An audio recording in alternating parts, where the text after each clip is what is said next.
Hello, this is the Terran Space Academy, and today I'm going to be speaking with Paul Tomko. Mr. Tomko is in the aerospace industry, which is where a lot of you would like to be. So let's ask him a few questions about what motivated him to study aerospace engineering and how he got his foot in the door. Thank you. Thank you for having me on. So, you want to hear more about kind of my journey to the Yeah. aerospace industry? What got you to like space? What made you start thinking of this as a viable area, to start your profession in and to go into?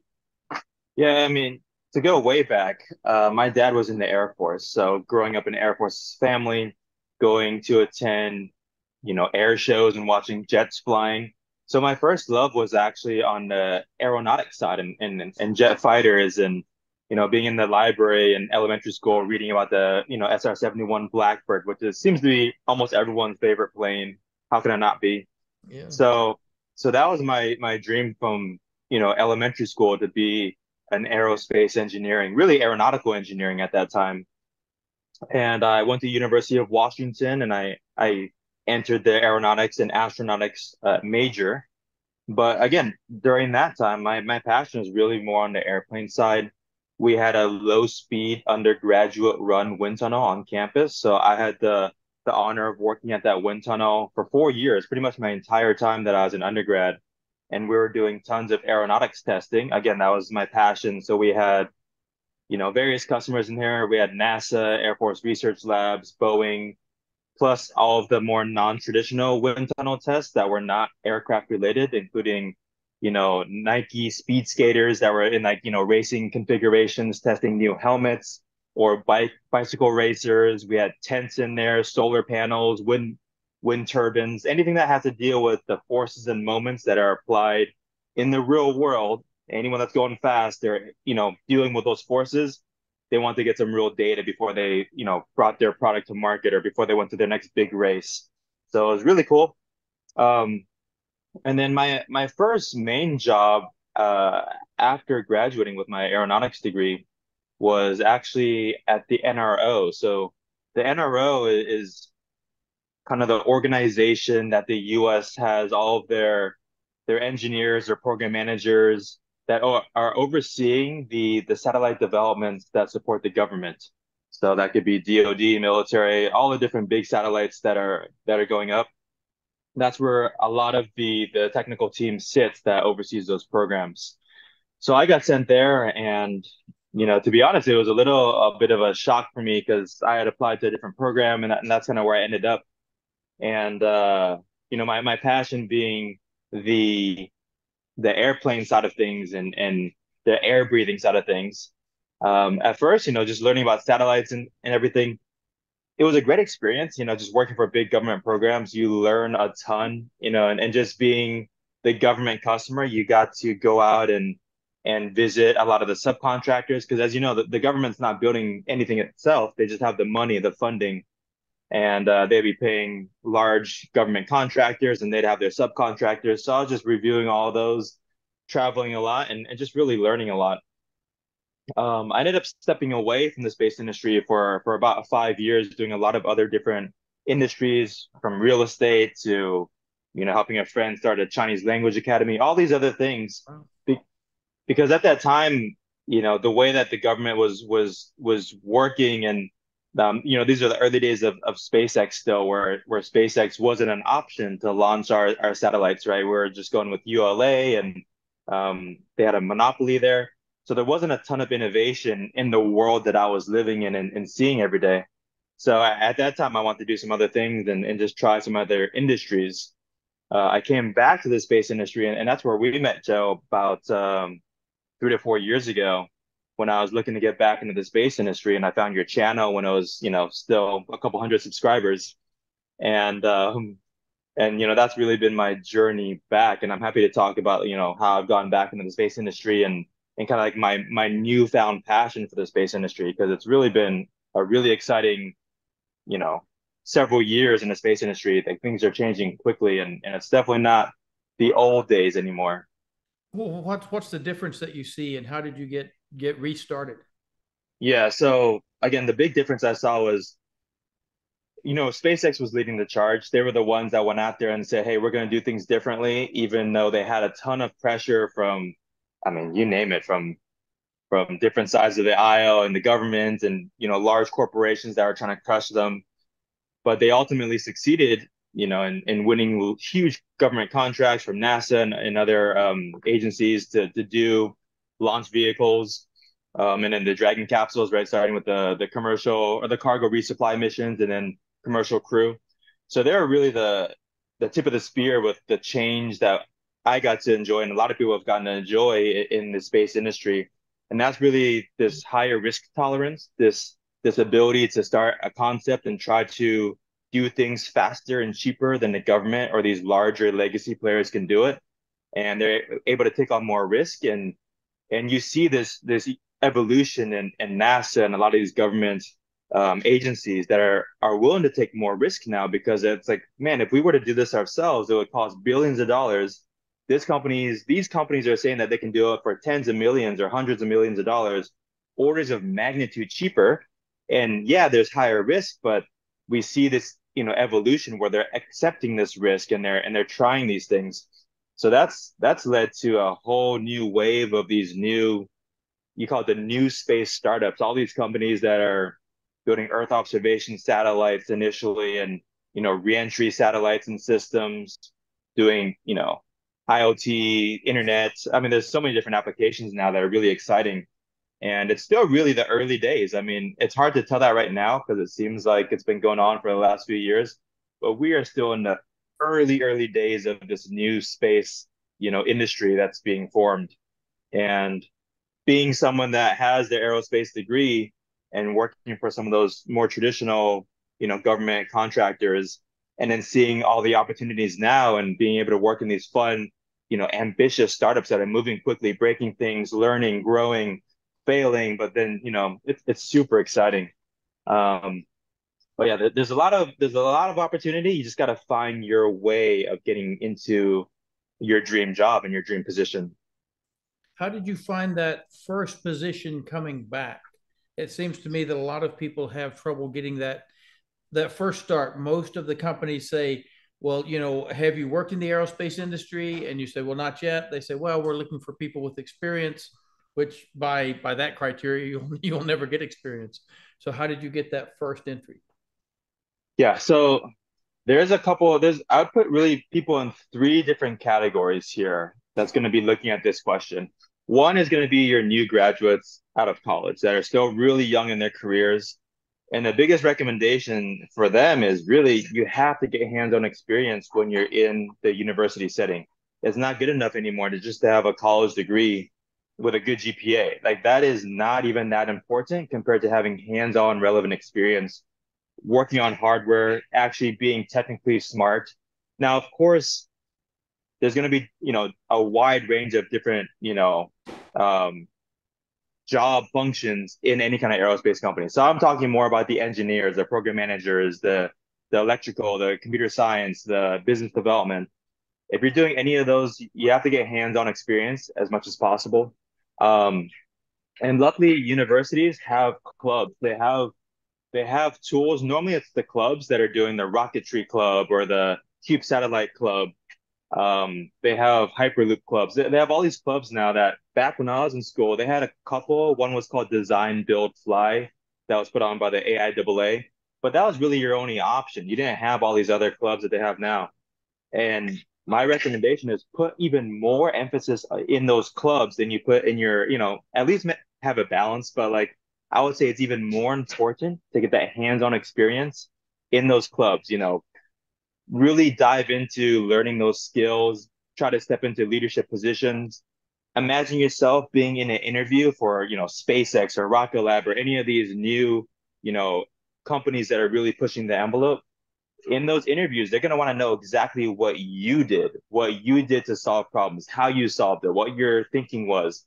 If you have to say, oh, someone else solved that problem, or I don't really know that much because I was just on the sides, that's not going to cut it. So you really got to get in the weeds, struggle, have these failures, really struggle to understand why something went wrong and how to make it right, and have all these stories that you can talk through during your interview process. And that'll get you through so many doors. That also helps you get internships even while you're in school still, right? Just having those club experiences will get you internships, which will get you more internships. So that all starts when you're in school. So that's the first group. The second group is really the people that maybe they're already farther along in their career. Maybe they're in their late 20s, 30s, 40s, 50s even. They've had a great career in other things outside of the aerospace industry. Maybe they never were enticed to join these huge prime contractor companies. Maybe it never looked that exciting to them. Maybe they're in Silicon Valley doing fun startups, but now they're like, man, space is pretty cool. How do I make that transition over to that? And that was kind of the boat that I was in, three years ago, where I'm like, well, I've taken 5, 6 years away from the industry. How do I jump back in? There's no set path there. The biggest thing is, there's a couple things you can do. One is, make sure your LinkedIn is strong. LinkedIn is a fantastic way to build your network, find people that are looking for, vacancies to be filled at different companies. You can really build your resume in there and get a lot of eyes on it from different recruiters. The next thing is just starting to build relevant experience. So if you don't have any space background, there's so many ways that you can learn the fundamental knowledge that you need to be successful in your job. It can be from YouTube and watching your channel, Joe. That's the big one, right? Just watching YouTube videos, you can see things, how satellites work, how rockets launch, how crew systems are developed for Eclipse. All these things, it's so much more easy to learn now watching videos, amazingly produced videos compared to watching and trying to read a dry textbook that's talking about thermal control. And it's so much easier to learn these days. So build that foundation knowledge, watch a ton of videos, take notes, try to understand things. There's some great fundamental books out there as well, whether it's understanding space or as SMAD is kind of the one of the Bibles out there, SMAD. So there's a lot of good books out there too. Figure out, some of it's like self-awareness too. Like, how do you learn? Can you read a book and be able to regurgitate it well after reading the book? Some people really struggle with that, but if they hear it, video and they hear the audio again and again, they can kind of understand it at a higher level. So get that fundamental knowledge, build those connections, whether you're connecting through LinkedIn or other avenues. So build your connections. Um, Sometimes you can get some certifications and things like that, but the biggest thing again, getting hands-on experience. You can join different projects and just try to build your own. You can build like a CubeSat, for example. Go online, watch a bunch of CubeSat videos, how to build a CubeSat. Try to build your own CubeSat, make those mistakes, try to learn, and that's going to help you so much getting back into the industry. Um, the third category is people that are already in the space industry. They haven't taken a big gap, and that's the easiest category to be in because you have that consistent kind of resume experience. You should not have any problems getting back into a new space company. If you were doing things now, is there a specific area of aerospace science? Would you focus on turbo pumps? Would you focus on, some other aspect, GNC? Is there some area of aerospace that you think there will be a high need for moving forward? Well, that's a great question. You think about the structures guys, the thermal design guys, um, all those divisions I feel like have been pretty steady in terms of their need and kind of if you look at vacancies, like where are the most vacancies? There's a lot on the manufacturing side. I think manufacturing is very underrated as a skill, and you only need so many technical minds that are designing the engineering side of things. Mm-hmm. But when it comes to, the whole Elon Musk thing of building the machine that builds the machine, there's so many things on the manufacturing side that really maybe are not as sexy as, being a rocket engineer and designing the actual um, engines themselves. But when you build the processes and the production capability to make thousands of Raptor engines, that is a huge need in the industry right now. There's also, as you know, a lot of AI and automation that's going on across the industry. Right. So there's some opportunities there as well, especially if you have a computer science background or kind of know the machine learning side of things. Otherwise, just a general, I always tell people in terms of like fulfillment and happiness, not just in your career, but also in life, you really want to be making active decisions about what you're doing. So take the time to sit by yourself and have the clean sheet of paper and just figure out like, what would I love to do out of all these job functions? I look at a rocket being built and I could help build those engines. I could help build that structure. I could help oversee that structure, the whole, program management side of it and be more of a manager. I could help sell the rocket. I could help sell those rocket launches as a business development or salesperson. I could help, there's so many areas that you could be a part of. You got to have some kind of awareness of what you're interested in and what you would want to do. Because if I were to do the wrong job function, I can tell you right now, I wouldn't be happy. But I've found over my career that, hey, I really love having a higher level of awareness of the company and how it's, making sales and how it's selling the mission and the strategy. And I love engaging with people. If I'm just sitting at my desk in the corner all day long, week after week, I don't find as much enjoyment from that. So I found myself being in the business development division where I get to go to conferences, I get to meet with customers, I get to talk to the engineers and understand the products that they're building so that I can go and sell them and I can win contracts that actually move the needle forward, winning contracts that are aligned with our company goals, not a distraction to the engineers. So again, you got to have some awareness where you're like, what are my strengths? What am I interested? And that goes for choosing your job position, like which position you're applying to, but also which company that you're applying to, right? Because there's so many different companies that are doing cool things in new space. I'm hoping there's certain companies that bring you a little bit more excitement. Like for me, I'm drawn more to the human space flight of things. So I prefer to work for companies where I'm making some kind of progress towards human space flight. And I work at Intuitive Machines right now, and I can explain kind of the thought process there. But maybe you have a passion for putting out wildfires because your community got destroyed by a wildfire, and you want to work at an Earth observation constellation company that's going to be monitoring wildfires. We got that passion there.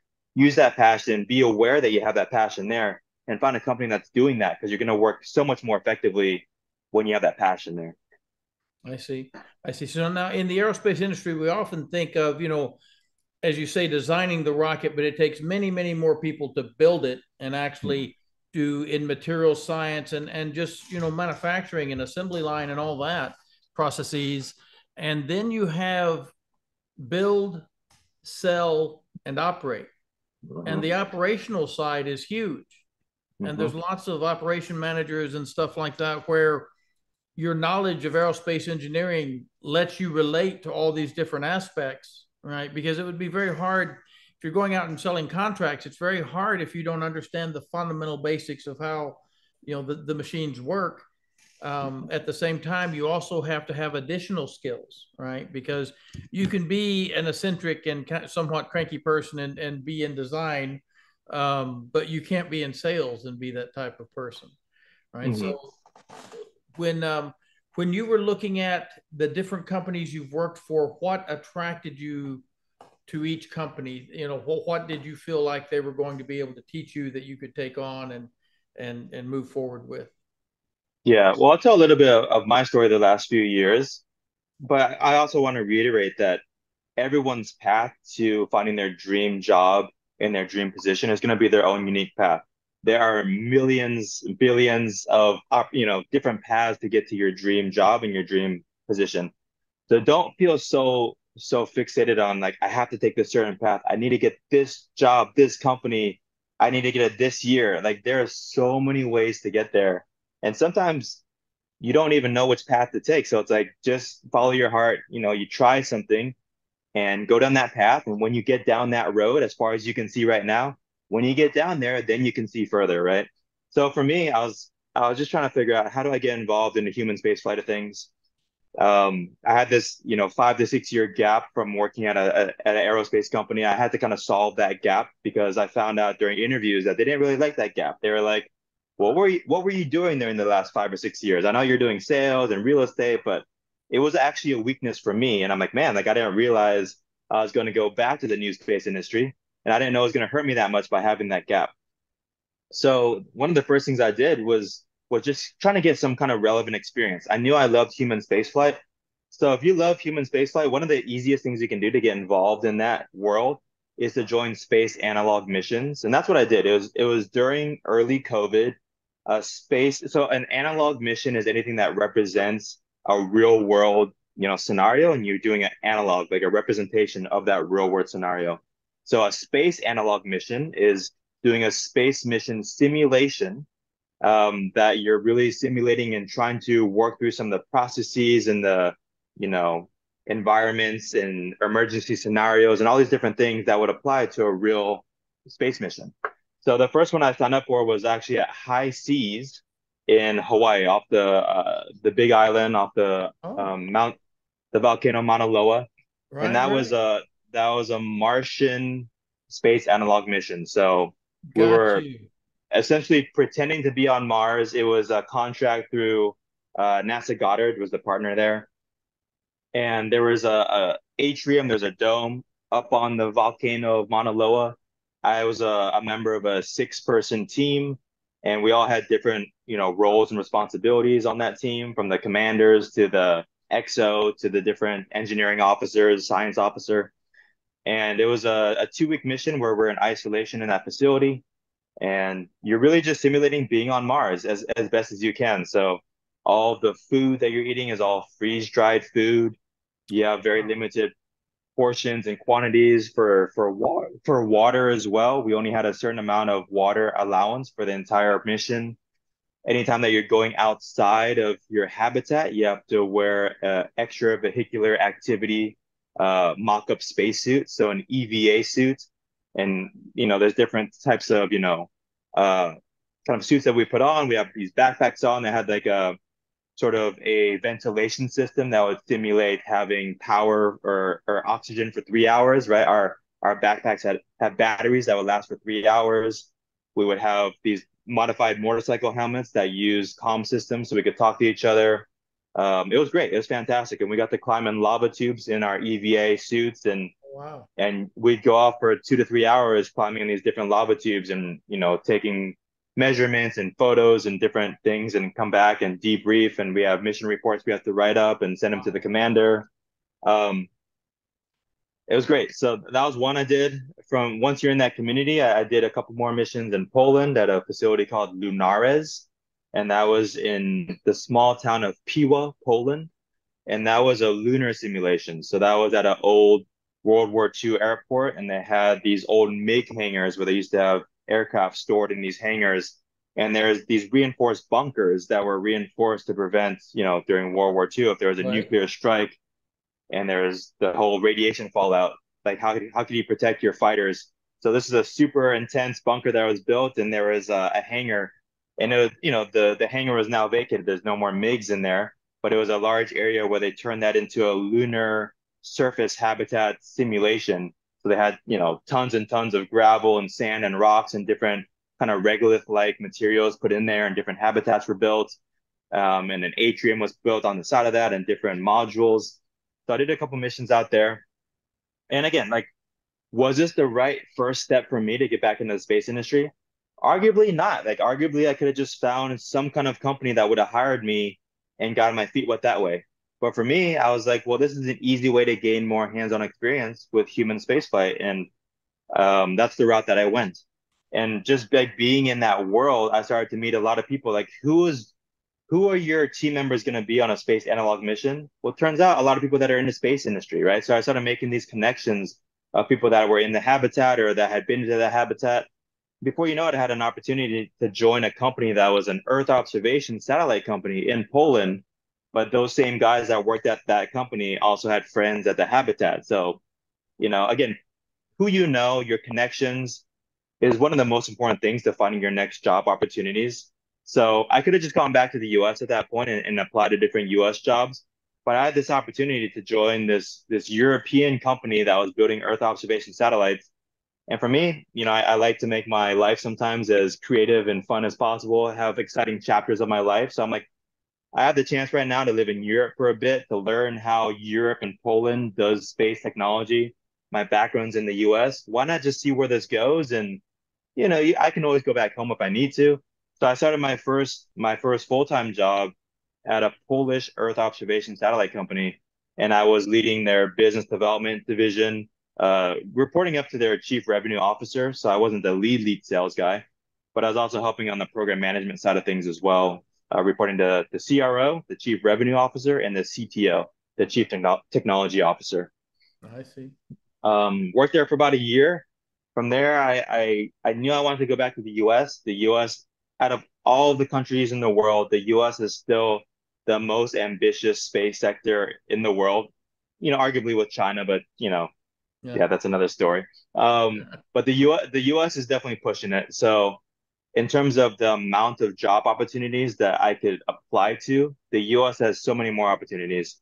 They also pay a lot more than Europe does just because of the US dollar is still a lot stronger than most of the currencies, in Europe. And my family and my friends were in the US. So from there, I was applying to a bunch of different jobs, had a bunch of different interviews. Again, my goal was always to work back towards humans living and working in space. I thought about applying to different space station companies, and I had a lot of interviews talking to them about different opportunities that they had at these new space station companies. But ended up going with a company that was working on commercializing Earth return technology. So you got all these launch companies that are sending mass up to orbit, but to make a true thriving space economy, you need to have routine up mass and down mass back to Earth. So this is one of the few companies that was working on making affordable down mass coming back from space back down to Earth. And I joined that company because they had partnerships with all of the future space stations that were being developed. So instead of just choosing one space station, whether it was, you know, uh, Axiom Space Station, Vast Space Station, Orbital Reef, which is a Blue Origin, partnership, Northrop Grumman, NanoRacks. There's all these different space stations that are planned. Instead of just choosing one, I got to work with a company that's working with all of them to try to solve their down mass. And I thought that was a pretty cool way for me to get a lot more exposure and learn a lot through that process. It was also a startup, so it was like a 20-person company. I got to come on there. I think they only had 16 people when I joined, and I was their first business development hire. So again, for me, trying to analyze this opportunity, I could go work at a much larger company that has thousands or tens of thousands of people. But then I know that my job is going to be a small box of things to do, and I'm Right. going to have to probably just stick to that. At a startup, 16 people, I'm the first business development hire. I couldn't say no to that because just the thought of me having to go out there and be, a huge representative for the company, going to all these conferences, writing all these proposals, bringing in the sales, the revenue for that company. There's so much responsibility on my shoulders, and I have to wear so many hats and be creative, reporting directly to the CEO. So I ultimately took that job opportunity just because of I knew the challenge that it would put me under to grow and learn as someone that wanted to have a career in the space industry. And I worked there for about a year, and then from there, I took a little break from the space industry, went back to Poland, and then from there, I got a job at Intuitive Machines. I did a little bit of consulting in there as well. Consulting is nice if you have a good amount of experience where you can consult on different projects, make a little extra money, very flexible schedules. So it's sometimes nice to do some consulting between jobs just to, you know, learn all these different things. You want to have this constant process of learning. It's like a mindset of growth in your mind. Joe, you're a lifelong learner as well, being very accomplished in both the medical side, engineering sides. I mean, yeah, you're a great example of someone that's been a lifelong learner, but it's really important, I think, to have that. So when you're consulting, as you know as well, you get to work on all these different projects for all these different people and try to solve their problems with them. So it can be fun as well, but it's definitely less stable than having a full-time job. And my current full-time job is at Intuitive Machines. So for those that do not know what Intuitive Machines is doing, they are a lunar infrastructure company. So they're building out lunar infrastructure. A lot of people know them from doing their first lunar landing earlier this year in February. They successfully landed their lunar lander called Odysseus on the moon. It was the first soft touchdown on the moon from an American company or just America in general in 52 years. So the last time that the US had soft landed on the moon was 1972. I believe it was Apollo 17. It was a long time ago. So it was a pretty impressive milestone. it got intuitive machines on a lot of people's radars as a very impressive feat to do. And but they're not just doing lunar landers; they're also building out lunar rovers. They're building out a lunar communications network. They're really trying to enable the future lunar economy to flourish and thrive. And to have a lunar economy that's going to flourish and thrive, you need a couple things. You need, our CEO likes to break it down in three different things. One, you need transportation. You need to get the logistics of sending things to the surface of the moon regularly, routinely, and affordably. The next thing is really you need to have communications. So if you're sending all these things to the moon, you need to have a way to communicate to those things, to guide them, to automate them, to direct them to do things routinely and affordably as well. So sending things, communicating to those things, and then autonomous operations. So being able to have autonomous operations on the moon really allow habitats to be built by robots, so that humans do not always have to be there. You can have rovers going around and trying to find water ice on the moon and trying to find drilling for different minerals, materials on the moon. There's so many things that you can do with autonomous operations, and we're really looking to send things to the moon, communicate back and forth to the moon, and do autonomous operations. Um, so it's a really exciting company. I work in the business development division. So again, something that I learned the last few years is I like, like I mentioned earlier, all the pros of being in business development, seeing a higher level, level mission of what the company is doing, talking to the engineers. So you got to know the technical side of things, but also being able to sell, go out there, write contracts, win contracts, write proposals, go to conferences. So that's what I'm doing right now at IM, and it's been fantastic. Do you think that robotics and AI is going to be a big part of future space missions? You think it's a big area to kind of, we always think propulsion, but a lot of that has been, I don't want to say worked out, but I will say that a lot of the engineers from the 60s and 70s that worked on the Apollo program could step right into what we're doing now.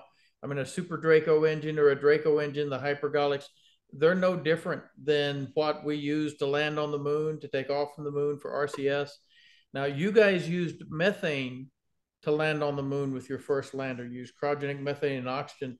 And was that, without giving away any secrets, was that chosen to kind of prepare for what's going to be used in the future? Because no one had done that before. You will always be the first company to land a methane fueled rocket on the moon. Yeah, you're right. And that Methalox engine that we used on our lunar lander, the lunar lander is called Nova C, and the engine is called a VR 900. And that was the first deep space ignition and I think we relit those engines, I think 5 or 6 times on that mission. So a couple firsts there for the propulsion industry. In terms of why they chose Methalox, liquid methane, liquid oxygen, I believe the founders of the company, they started this development actually back at NASA at a project called Morpheus M. And and it was really there that they saw this future. There had been some conversations of what is the fuel source of the future. If we want to use in situ, resources in the future, whether it's on Mars or on the moon, what, how can we make resources and fuel that we don't have to bring with ourselves? And really it seemed like Methalox was the best option that we had in terms of what was available resources, in terms of performance, in terms of pretty clean burning. You don't have all that soot that you have from RP1, for example. So just the balance of being good enough, being able to be sourced out there in the universe and other planets, celestial bodies. And I think they saw that they made that executive decision over a decade ago to be like, this is the propellant and fuel source combination of the future, and we need to build an engine around it. Now that they have found carbon, more carbon than they expected on the far side of the moon, where the Chinese sample return mission, because there had been some question about can we make methane on the moon? Hydrogen oxygen engines will be easy to do. We can just electrolyze the water, but I think they found there's a lot more carbon than we had thought, so that's a carbon source to make methane. And now humans also make over a kilogram of carbon dioxide a day, So you get a pretty good lunar presence of humans on the moon. You've got to do something with that carbon dioxide and converting it to methane through the Sabatier process, electrolyzing the water, using the hydrogen to turn the carbon dioxide into methane and the oxygen just to breathe.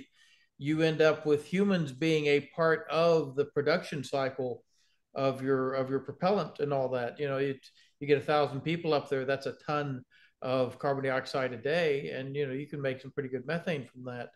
Um, Mm-hmm. so that makes sense.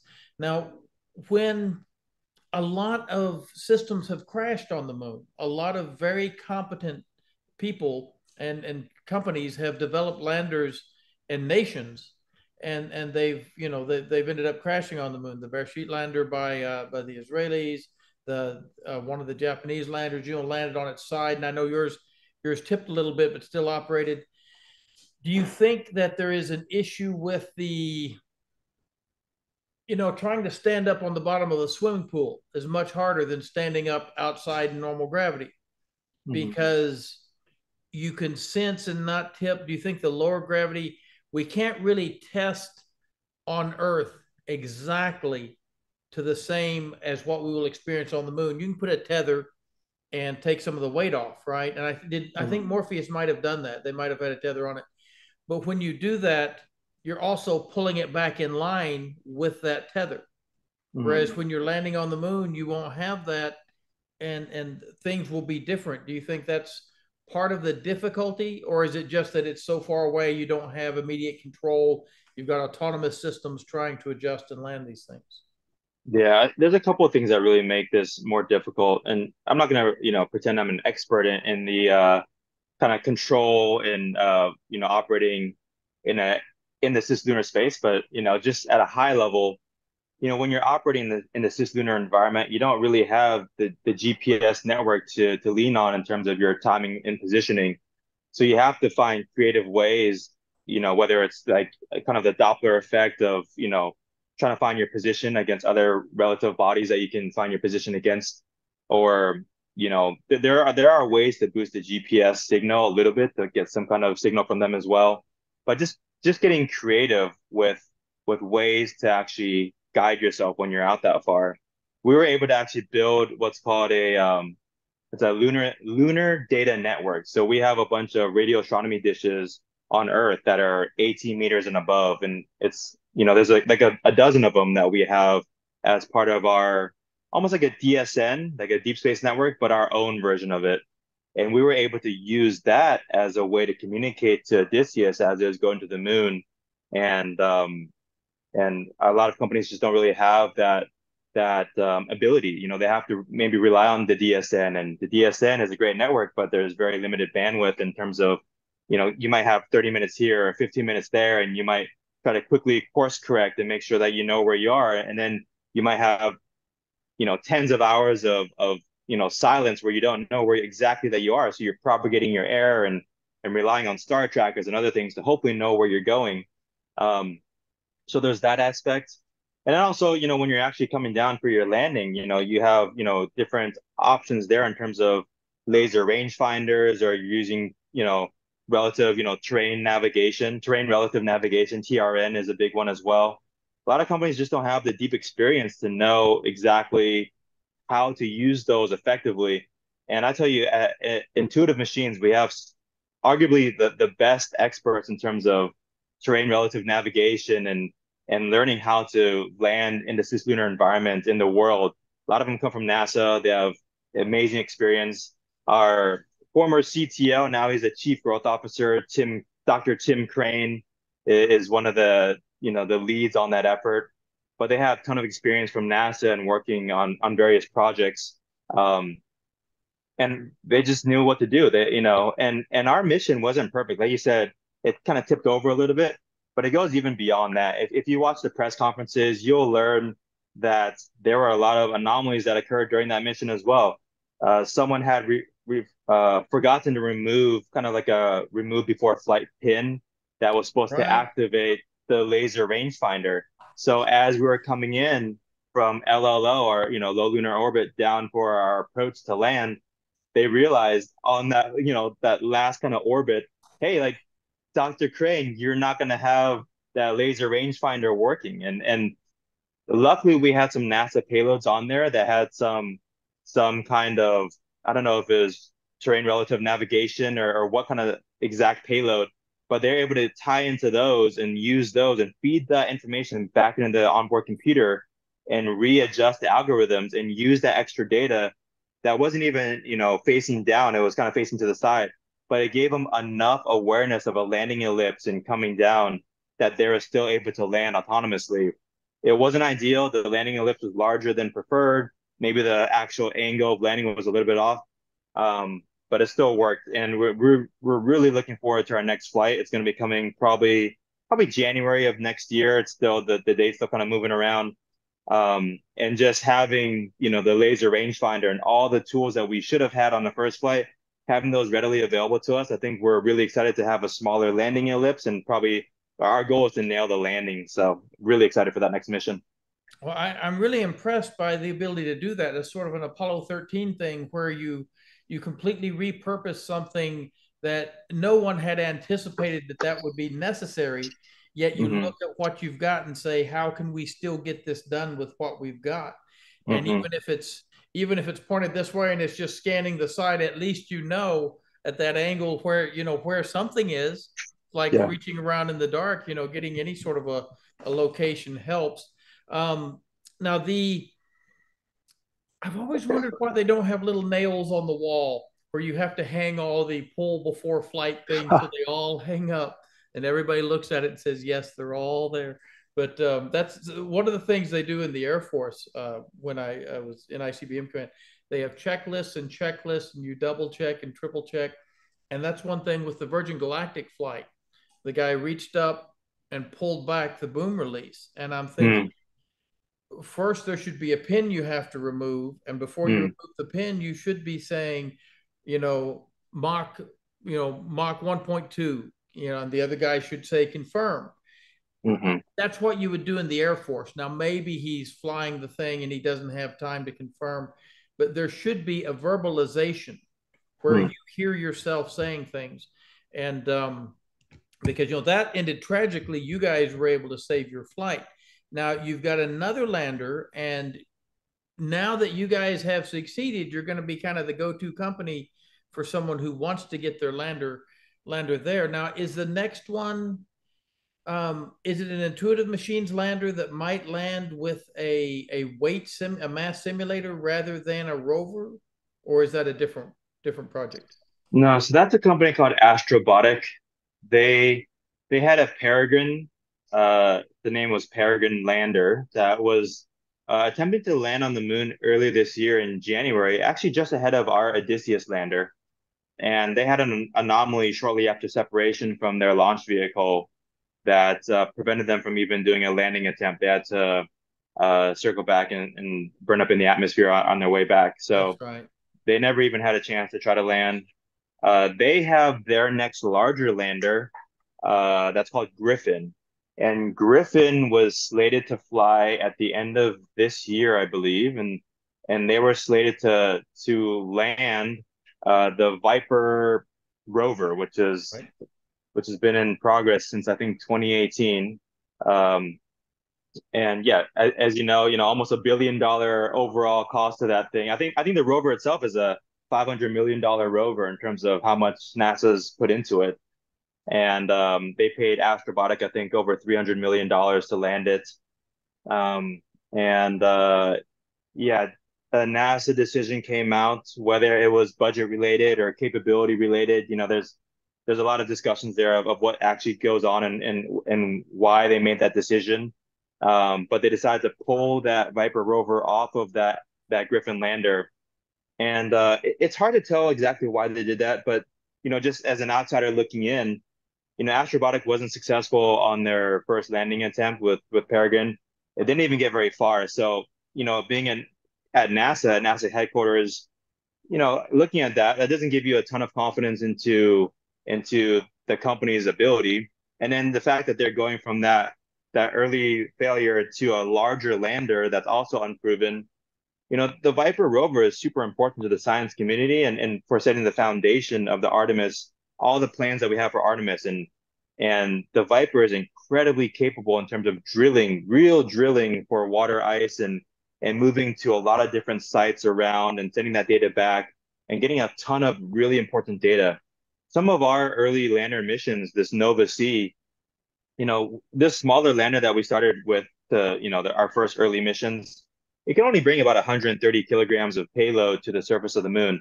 So we have some prospecting payloads that are doing some drilling and some prospecting for sources, like looking for water ice, for example. But we're limited in how much we can actually look for just because of how much, equipment that we can bring.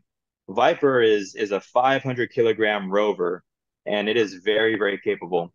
So again, NASA's reputation is also something that they, value very highly, right? So Right, right. So just maybe there just was the risk.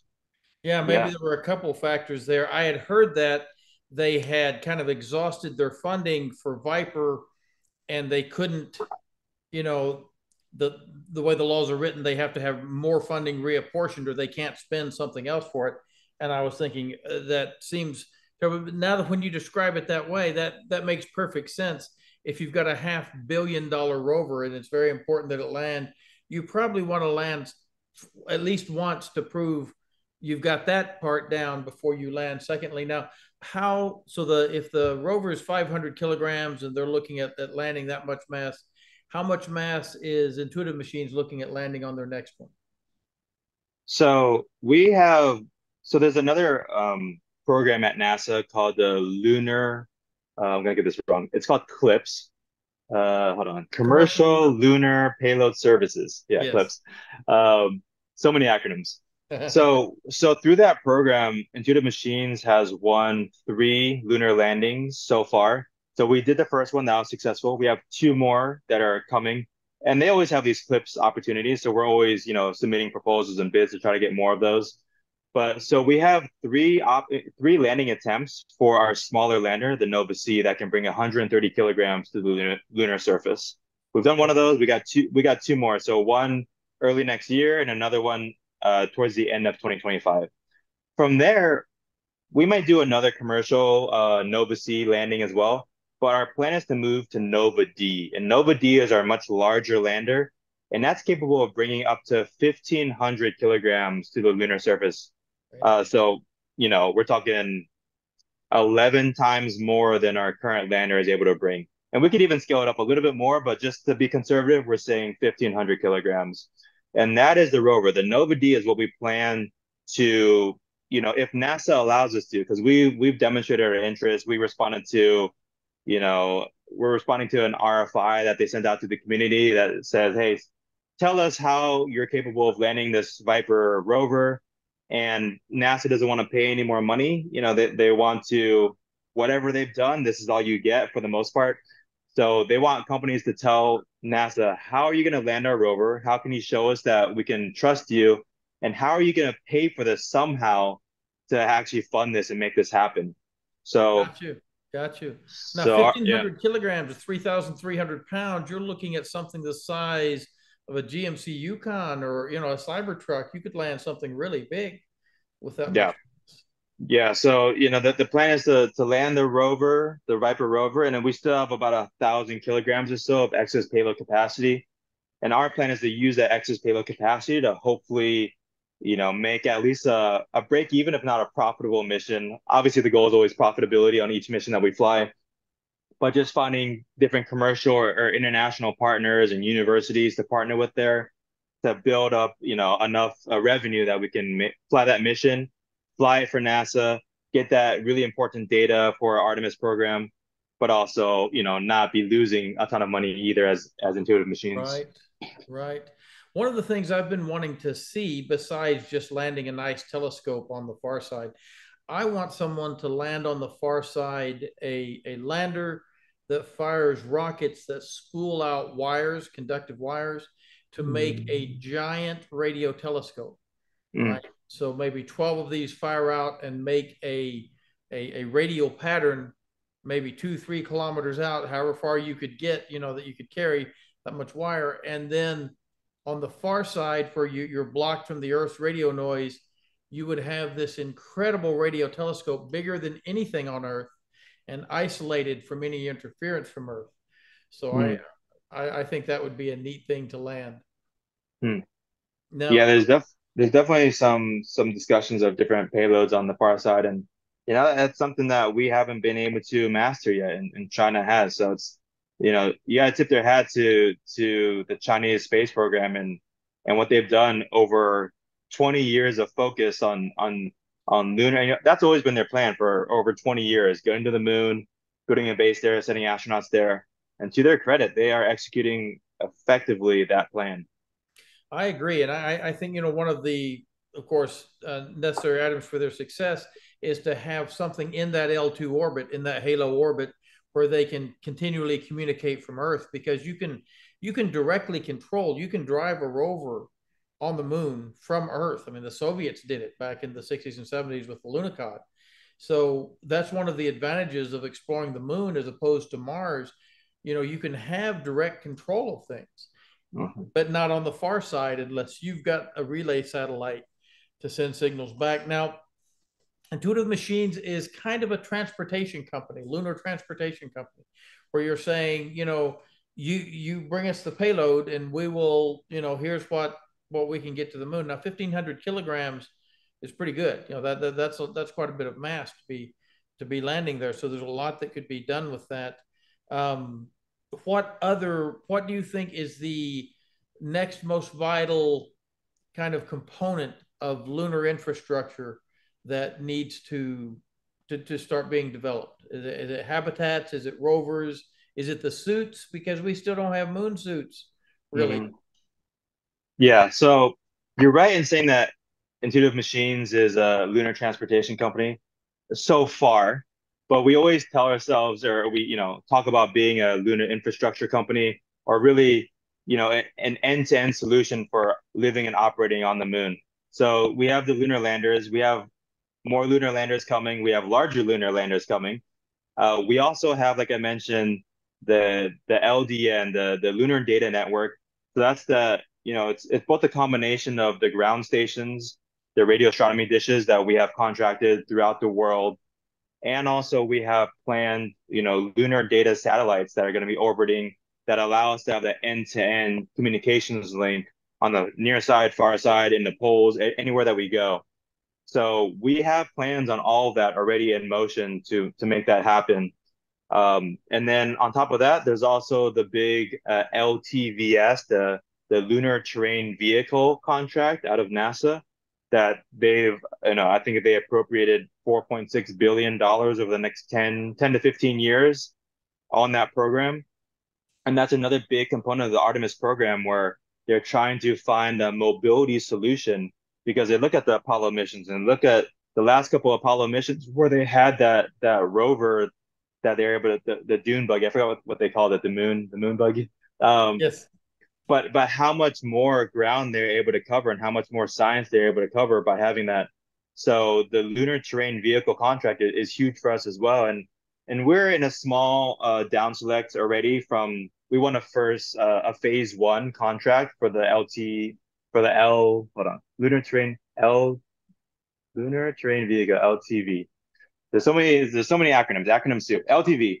So we are one of three companies that won the phase one, and it was like a $30 million contract. Nothing to snuff at. It's definitely some decent money, but there's going to be a down select that occurs probably next year between the three companies, and we're one of them. We're the prime. We have partners as well, and then that's where you really get the hundreds of millions of dollars or billions of dollars to actually see that through and to land a rover, a very, very capable rover to the lunar surface that can be used by astronauts to move around, but also can do autonomous operations when the astronauts are not there. So we are building out concepts for that rover right now and different, drivable options and static options and just building that all out right now. And then we have our different reviews with NASA as the customer to hopefully win that next phase. Well, the moon buggy was an amazing bit of technology. I'm always stunned by what they were able to do back then. The way it folded up and fit up into, the lunar lander, so you could pull it down, pop its wheels out, kind of extend it, and there you go. And Incredible. it was a amazingly I can't remember what the speed record was. It might have been 17 miles per hour, but someone got out there and they were hot rodding around. They lost a fender too. They got yelled at for that. The I've wondered about inflatable. If you're looking at a habitable buggy that you're going to an RV that you're going to go around on the moon on, um, you could save a lot of space by landing something that has an inflatable crew compartment, more like the Bigelow beam that's up on the International Space Station. You get better radiation protection than you do with the aluminum structures. You can put water in it, and people say, well, where are you going to get the water? Human beings produce about a kilogram of water per day, so that's an easy way to get it. Hmm. And you'd have a lot more volume, and you wouldn't have to ship that much volume, but you could expand to quite a bit of volume. Um, do you think that I've wondered about lunar power satellites, right? So you've got the lunar night. That's a big problem. So if you're not going nuclear, you've got a problem with solar. And I've wondered about when someone is going to put into an L2 orbit a power satellite to beam microwaves down to a receiving antenna to keep your rover going, or to keep your habitat charged and everything, so you can provide heat and all that. Because that's a lunar service that I think, if you had that type of satellite, you could sell access and you could beam it to different areas of the far side of the moon. And besides communications, you could also beam power, and Hmm. that would allow you to have full duration operations, rather than being restricted to the 15-day lunar day and then freezing overnight. Is Yeah. that anything that have you heard anything about that or been thinking about that, or is that anything that? Yeah, so a couple things there. You mentioned the inflatables. We don't have any plans to use inflatables, at least on the rover. We need a pretty solid structure just for like the large solar panels and everything that we need to deploy, and all the cargo racks and everything for the astronauts to use. So no inflatables planned on the rover. I think there's definitely some interesting conversations to be had in terms of different habitat designs. We do have a partnership with Icon here in Austin, Texas. They're one of the 3D printing habitat companies. They're doing a lot of great work terrestrially as well, building different 3D printed buildings here on Earth. But they're really, planning to hopefully have a presence on the moon and other celestial bodies. So we have a partnership with them. But also, inflatable habitats, there's a huge potential there to be used, whether it's on space stations or also on the lunar surface. In terms of power options, we haven't had any conversations recently that I know of about the beaming the power down. I think there's just a lot of pieces to that still need to be put in place to make that successful. I think we've been looking at kind of what is the near term kind of lower hanging fruit that we can accomplish beyond just solar. Because right now the solution is just like solar, solar, solar, more and more batteries, and more heaters to keep everything warm enough during that lunar night and just make it through, just kind of, brute force. But we have a contract with AFRL. It's public. It's on our website to look at some of the nuclear power options.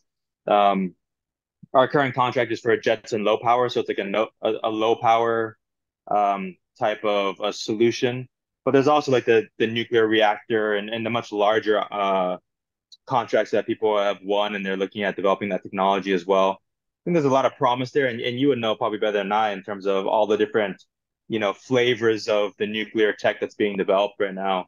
But that seems to be where a lot of interest and funding is going towards right now, and we would love to develop that further as well, just because it would help our operations on the surface. The interesting thing is the Lunicod used nuclear power for thermal reasons. They had Mm, a nuclear powered heater using polonium, mm, but they did not use it for power. They used mm, it simply to keep things warmed up so you don't lose your device. And then they used solar energy to power it around. So during the lunar night, it could stay alive, but it could not operate. Now, thermovoltaics have really advanced, and they're talking about 40% efficiency, getting, instead of photovoltaics, you're using thermovoltaics. And if you've got something like polonium, you've got a high energy heat source, long duration high energy heat source, you could actually operate the rover electrically without, you could have solar panels, but even during the night, the heat would power the thermovoltaics and allow you to operate I've also wondered about using methane and oxygen in a fuel cell, in a molten carbonate fuel cell that doesn't get poisoned by carbon. Most of the fuel cells, like the one they used on the Apollo missions, they get poisoned by any carbon at all. There could be no carbon dioxide in the oxygen that goes in. You have to use pure hydrogen, and anything else is going to poison that membrane process, and you're gonna lose your fuel cell. Whereas molten carbonate fuel cells, they have to operate at a very, very high temperature. But now you've Hmm. got these new alloys like GRX 810 that are supposed to be extremely durable at high temperatures, like 10,000 times better than any other tested alloy. Now you're talking about a very high temperature reactor that you could use to get maybe 70% efficiency as a molten carbonate fuel cell. Then you add your photovoltaics and you've got really high efficiency. So I see ways to get around, the nuclear will be great, but it's so hard to get nuclear anything approved and actually built because of the restrictions. Whereas perhaps molten carbonate fuel cells using, hydrocarbon fuels and then thermovoltaics could help fill that gap, because there's a lot of money in. We love the Mars rovers. I've been stunned by why we have a huge number of rovers on Mars and none on the moon. We have not landed a single, the India landed one, China has landed what, two now? Hmm. The US has not landed a single rover on the moon, yet we have several of them on Mars. Why do you think there's this sort of lunar neglect that's going on? Is it because we went there and we think we've done that, or there's not the political will? It's changing now because we've got a competitor that's landing there. But Yeah. Well, there's a couple things there. The biggest reason I would say is, like you said, like we've been there and done that, and I think from an interest standpoint, kind of coming from NASA and funding and Congress and all these things, there wasn't that much interest about going back to the moon, and also the way that we got to the moon, although it was incredibly impressive technology that we did, back in the 60s and 70s, it wasn't it wasn't built to be a sustainable approach. We were never doing that to have a sustained presence. It just wasn't like it was very expensive what we did back then. Um, I mean, yeah, I mean, it just wasn't sustainable. So I think once that was done, and also you look at the space shuttle, program, and that was also a program that had blown out of proportion budget wise in terms of what it was initially planned to cost, and in terms of how reusable the system was actually going to be, and how much the refurbishment actually costed, and same with the ISS. We were trying to do all these new things in terms of a reusable, launch system, which ended up being not that reusable. And then like the ISS and building this laboratory in space. So there's different budgetary focus efforts because NASA didn't have unlimited funding. And just the appetite to use some of those funding to go back to the moon again, there just wasn't much interest there. And Mars is always like, well, we've never gone to Mars before, so there was still budget being allocated to go to Mars and try to push the envelope with different rovers and drones on Mars, the red planet, which just pushing the envelope of things that have never been done before. So there's that. And but like you said, once China had established some significant technical accomplishments in the lunar, the cislunar space, I think it was 2018 that a directive came out that this is a national imperative now for the US to go back to the moon and to have Artemis in and all those things that I think Jim Bridenstine at the time was at NASA and leading things at NASA, and he really set the tone in terms of we're going back to the moon, we're going back to stay this time, and we're going to leverage commercial partnerships to do that, and we're going to unlock the talent and the entrepreneurial spirit of the American people to go back there affordably, sustainably, and to move things much faster than the government could do on its own.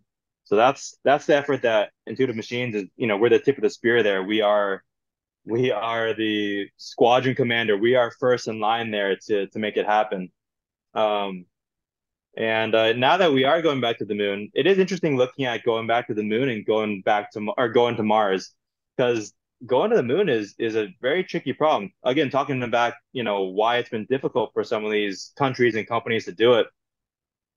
You're coming in, but there's no atmosphere to slow you down, right? So not only do you have less gravity at Mars. You have less of a gravity well to kind of capture you. You also have no atmosphere that you can use for any kind of, slowing down. So you have to do it all propulsively. So just the complexity and there are different challenges, whether it's landing on the moon or landing on the lunar surface. But yeah, it's definitely not, I wouldn't say it's easier than landing on Mars, because there's different aero capture methods that you can use to land on Okay. a Martian surface. Um, but I think the real thing is the national imperative, and now that we have that national imperative and we have kind of the commercial industry unlocked, you know, it, it's hard to say that China is not the leader because they are definitely by far the leader right now in the return back to the moon. It's just you can't, there's no denying that. But I would say that our growth trajectory and our speed of innovation that's happening on the commercial side, um, is I would say like our slope of increasing ability is catching up to what the Chinese can do. And my hope is that we can at least compete with them or surpass them in terms of our ability, in terms of timelines. And if you look at cost, if you look at sustainability, China is spending billions and like probably tens of billions, if not more, on their return to the moon and building their lunar infrastructure. We are doing that at least an order of magnitude cheaper by unlocking the commercial industry here in America. So long term, I think that's going to play huge dividends, but time will tell. I think there was a big company bias where after Apollo, the companies that had helped and assisted in Apollo were kind of given preference always. And Mm, the question was, have you flown something in space? Well, then we're mm, not going to give you the money to fly something in space. And of course, by that criteria, you can have no new companies. And they mhm, thought that a bigger company would have a bit more resources and would be able to complete an assignment better. But it turns out that a big company has multiple obligations and contracts, and they may not care that much, right? I remember mhm, when Boeing got like one of the companies got about 700 million to look at a space plane. They built nothing, spent the 700 million, and said it's really not worth our while. You give a little company 700 million, you've got something flying somewhere, right? If you look at Boeing, the Boeing Starliner and the Dream Chaser, I think it was a huge mistake to go with Boeing, in light of their repeated failures, instead mhm, of just going with Dream Chaser. Because I think we'd have a crude Dream Chaser about ready to go right now had they funded that properly, mhm. instead of shifting that to Boeing, who is kind of distracted by the space industry. Now, Intuitive Yeah. Machines is a relatively small company, and yet you've landed something on the moon successfully, something that entire nations, have failed to do. So that gives me hope, because I also believe the Chinese are way ahead of us and that they are more dedicated right now. And if we don't get on our game, now just landing on the moon doesn't do much. The Vikings landed in the New World and then kind of disappeared. And that's sort of what we did in Apollo. So, and Eugene Cernan was on that last flight to the moon, and I guarantee you he didn't think he would die of old age before we went back, but he did. Um, so we're looking at these small companies now and their capabilities. How, if someone is looking for a small company to go into so that they can grow with that company, right? We all wish we had joined SpaceX back when they were launching the Falcon 1, but who knew? Everyone, I remember back then people talking about it and saying, oh, he's nuts. The guy's he's a programmer, he's a computer programmer, and he wants to land things on Mars. This is nuts. He'll never succeed.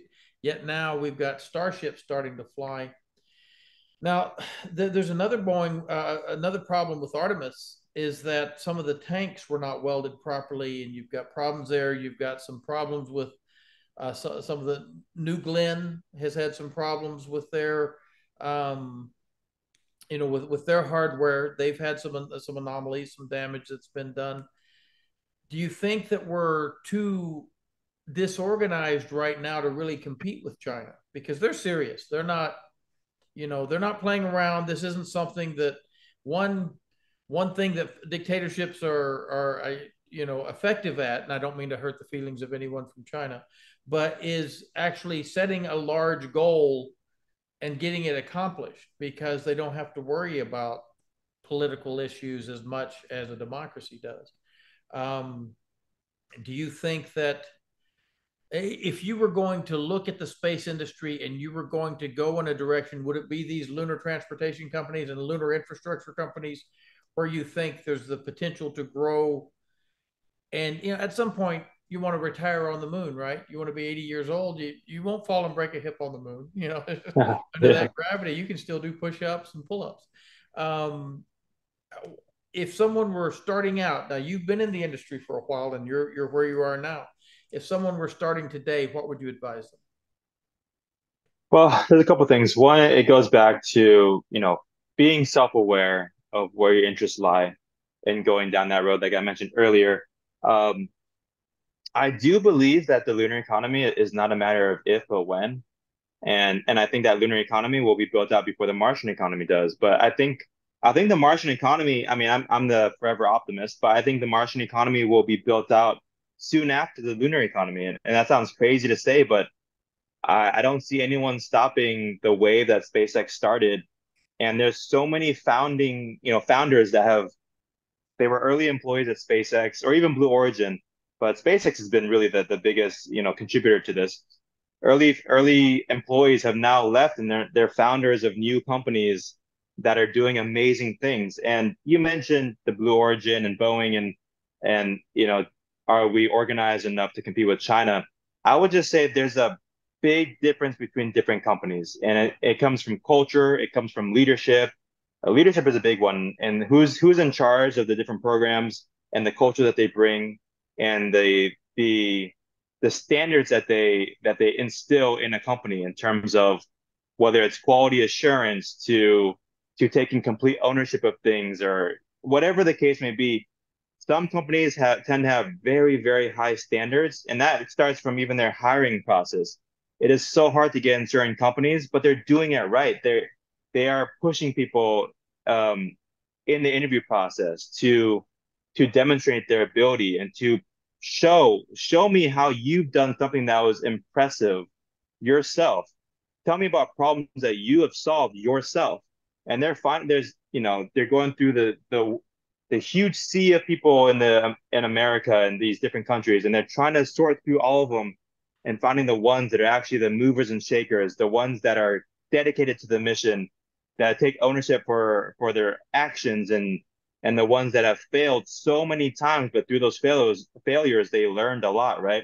So they're trying to find those people, and those companies will exist, and those companies will compete with China, and I believe they will do more than China is able to do ultimately with that system and that approach. Are there going to be companies that fail here in the U.S.? There's going to be a lot of them. There's going to be some small failures, and there's going to be some big failures.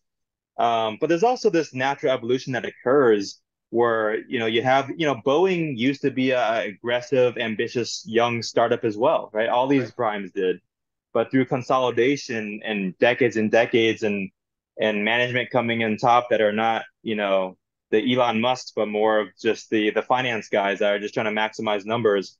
As the decades go on, these young ambitious companies become fat and bloated and inefficient, and their standards get lower and lower and lower, and they focus on the wrong things, and they get replaced. It's the cycle of life where also in the new space economy, these new companies, whether SpaceX's or Intuitive Machines or Rocket Lab, and there's a lot of other ones good out there as well. I don't want to name them all, but they will replace. They will become the new primes, the new industrial giants of the future.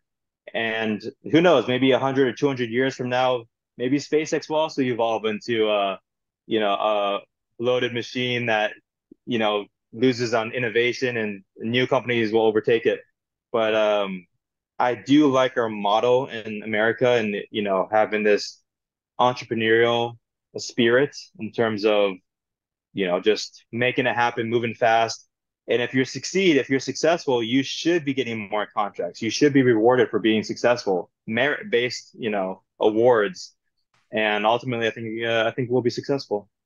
I would argue that not, I don't want to say punishing, but not having consequences when a company fails is one of the things that has kind of driven us to where we were, where, we couldn't hardly depend on anything, and we're still just coming out of that era, right? Yeah. Where it was expected that you would, the cost overruns would double the expense of your project, and it would be Hmm. 10 years late, and it might not work at all, and that was all still okay. You're still going to get the next contract.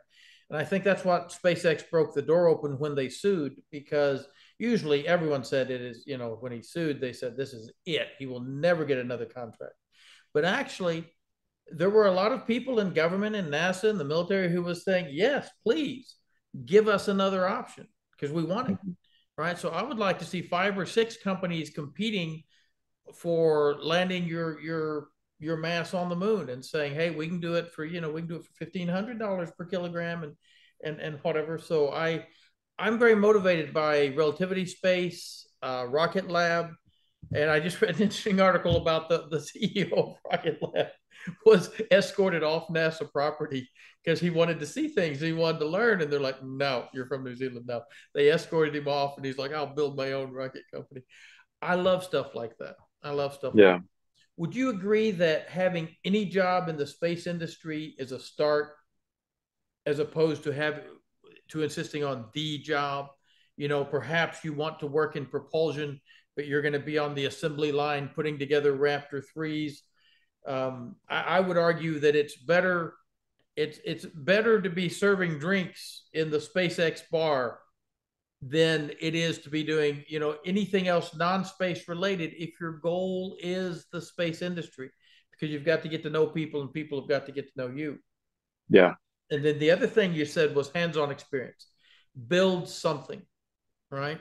Work on a project, build something so that you can point to that and say, this is the problem I faced and this is the problem I solved.